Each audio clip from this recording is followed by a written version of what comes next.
दोस्तों, क्या आपने मोती जैसी दिखने वाली चीज पहले कभी देखी है और क्या आप जानते हैं किस काम में आते थे?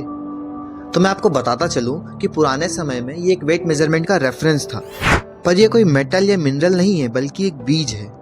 जी हाँ, इसे रत्ती के दाने और गुंजा के बीज के नाम से भी जाना जाता है। हैरानी की बात तो यह है कि इस पौधे के सभी बीज का वजन up to 3rd decimal place in gram same होता है। इसीलिए भारत में आज भी कुछ जौहरी इसके बीजों का उपयोग सोने का वजन नापने के लिए करते हैं। ये तो हुआ वाइल्ड प्लांट के यूज का एक किस्सा। आगे वीडियो में जानते हैं और भी दूसरे वीड्स के ऐसे ही बेनिफिशियल यूजेस और उनसे जुड़ी हिस्ट्री। तो आगे वीडियो में बने रहिएगा मेरे साथ। अगर हम क्रॉप प्रोडक्शन के दौरान होने वाले टोटल लॉस की बात करें तो उसमें 16% लॉस डिसीज के कारण होता है, 18% लॉस इंसेक्ट के कारण होता है और सबसे ज्यादा लॉस 31% लॉस वीड्स के कारण होता है। लेकिन इन्हीं वीड्स के कुछ ऐसे भी यूजेस हैं जिनसे आप और हम अनजान हैं। तो आइए जानते हैं वीड्स के अमेजिंग यूजेस के बारे में। तो सबसे पहले बात करते हैं सॉइल बाइंडर वीड की। ये ऐसे वीड होते हैं जिनकी रूट्स काफी गहरी होती है और फैली हुई होती है, जिसके कारण ये मिट्टी को अच्छे से पकड़ के रखते हैं। जैसे कन्वोल्वुलस अर्वेंसिस जिसे हिरनखुरी भी कहा जाता है और इम्परेटा सिलेंड्रिका जिसे कोगोन ग्रास भी कहा जाता है। ये ग्रास एग्रीकल्चर फील्ड में एक सीरियस वीड है, लेकिन हम इनका उपयोग तब करते हैं जब हमें किसी जगह से मिट्टी के कटाव को रोकना हो। इन वीड्स को रेलवे ट्रैक के आसपास भी लगाया जाता है। हाँ, आपने सही सुना, इन वीड्स को इंटेंशनली रेलवे ट्रैक के आसपास ग्रो किया जाता है ताकि वहां पर मिट्टी का इरोजन ना हो। थर्ड है weed as a human food. अब आप सोच रहे होंगे वीड का यूज वो भी हमारे खाने में, ये कैसे हो सकता है? लेकिन लो फर्टिलिटी वाले हिली एरियाज में जहाँ पर नॉर्मल क्रॉप्स को उगाना मुश्किल है, वहाँ पर वीड्स को जैसे इकाइनोक्लोआ क्रोसगेली, इकाइनोक्लोआ फ्यूमेंटेसी को खरीफ मिलेट की तरह उगाया जाता है।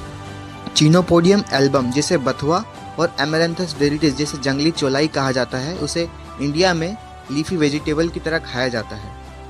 चिकोडियम इंटीबस जिसे कांसी भी कहा जाता है, इसकी रूट्स का उपयोग कॉफी पाउडर में फ्लेवर ऐड करने के लिए किया जाता है।